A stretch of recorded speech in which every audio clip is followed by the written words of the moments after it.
22 अप्रैल 2025 कश्मीर के पहलगाम में जन्नत जैसा मौसम था और उसी जन्नत को जहन्नुम बना दिया गया। टूरिस्ट अपनी फैमिली के साथ वैली में घूम रहे थे, खुश थे, लेकिन तभी इस्लामिक आतंकवादियों ने उन पर हमला कर दिया। लोगों को मारने से पहले उनका नाम पूछा गया, उनके कपड़े उतार कर उनकी मजहबी पहचान चेक की गई, लेकिन जब ये कन्फर्म हो गया कि वो मुसलमान नहीं हैं, तब उन्हें मार दिया गया। टारगेटेड किलिंग थी। टूरिस्ट को बाकायदा उनका मजहब पूछकर उनको निशाना बनाया गया है। Islamic terrorists checked the ID cards of tourists. Some reportedly even demanded the trousers be pulled down, asked them to recite the kalma and killed those not Muslims. Hello दोस्तों, मैं हूं कुणाल सिंह और आज हम बात करने वाले एक ऐसे हमले की जो सिर्फ जम्मू एंड कश्मीर पर नहीं बल्कि पूरे हिंदुस्तान के रूप पर हुआ है। 22 अप्रैल 2025 एक और तारीख जो जम्मू एंड कश्मीर के हिस्ट्री में खून से लिखी गई। इस बार ना आर्मी थी ना कोई फौज, इस बार निशाने बने वो लोग जो जम्मू एंड कश्मीर की खूबसूरती देखने आए थे। मंजूनाथ एक टूरिस्ट जो कि अपनी बीवी के साथ शिकारा राइड कर रहे थे और बस कुछ देर बाद उनको मार दिया जाता है। उनकी बीवी चिल्लाई कि मुझे भी मार दो, बट जवाब मिलता है नहीं, तू जा और मोदी को बोल।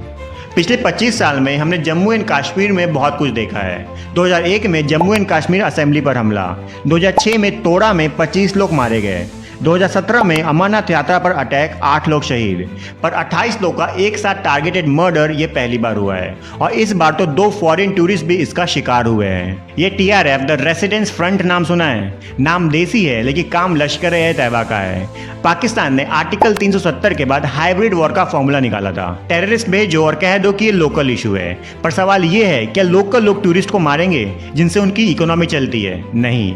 तो ये पाकिस्तान का एक डेस्परेट स्टेप है इंडिया को डिवाइड करने के लिए, इंडिया को वीक करने के लिए। पीएम मोदी ने कहा है कड़ी से कड़ी कार्रवाई होगी। अमित शाह ग्राउंड पे पहुंच चुके हैं। Vladimir Putin, Donald Trump, JD Vance सब ने इस पर रिएक्ट किया। वर्ल्ड भारत के साथ है, पर सवाल ये है हम खुद अपने दर्द का क्या जवाब देंगे?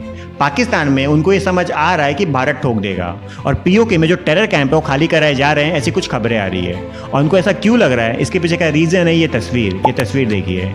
प्रधानमंत्री नरेंद्र मोदी सऊदी अरब के दौरे पे थे और उनको जैसे पता चला कि भारत में ये अटैक हुआ है, उन्होंने अपने दौरे को आधे में खत्म किया और भारत वापस लौटा है। और ये तस्वीर इसलिए भी इंपॉर्टेंट है क्योंकि PM मोदी वहां से लौटने के बाद कार्यालय भी नहीं गए। उन्होंने एयरपोर्ट पे ही S जयशंकर जो कि विदेश मंत्री है और अजीत डोवाल के साथ मीटिंग की, जो कि साफ मैसेज देता है कि प्रधानमंत्री नरेंद्र मोदी कितने सीरियस है इस अटैक को लेकर, और ये साफ संदेश देता है कि भारत कुछ बड़ा करने वाला है। भारत ने राफेल जैसे जबरदस्त लड़ाकू विमान सिर्फ 26 जनवरी के परेड में दिखाने के लिए नहीं खरीदे। इसी राफेल के जरिए भारत ने चीन को औकात में रखा था बॉर्डर पर कि जहां इधर उधर किए तो ठोक दिए जाओगे, तो औकात में रहो।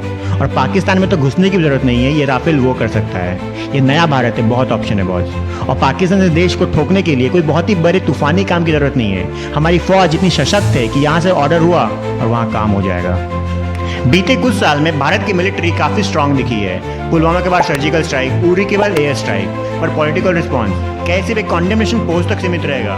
पाकिस्तान FATF से बचने के लिए कह रहा है कि इसमें हमारा कोई भी लेना देना नहीं है, पर सच तो ये है कि TRF, ऑनलाइन रिक्रूटमेंट, नैर्को फंडिंग, ये सब पाकिस्तान की ही देन है। अभी समझने का वक्त है कि ये सिर्फ एक हमला नहीं था, ये एक मैसेज था भारत की यूनिटी, इकोनॉमी, टूरिज्म और शांति को भंग करने का। और ये इंसिडेंट एक और सवाल सामने लेके आता है कि अगर हिंदुस्तान में हिंदू सेफ नहीं है तो और कहाँ रहेंगे? आपका इस पर क्या राय है, कमेंट कीजिए और शेयर कर दो इस वीडियो को उन लोगों को जिनको अभी भी कंफ्यूजन है, अभी भी नहीं पता कि कश्मीर में आखिर हुआ क्या।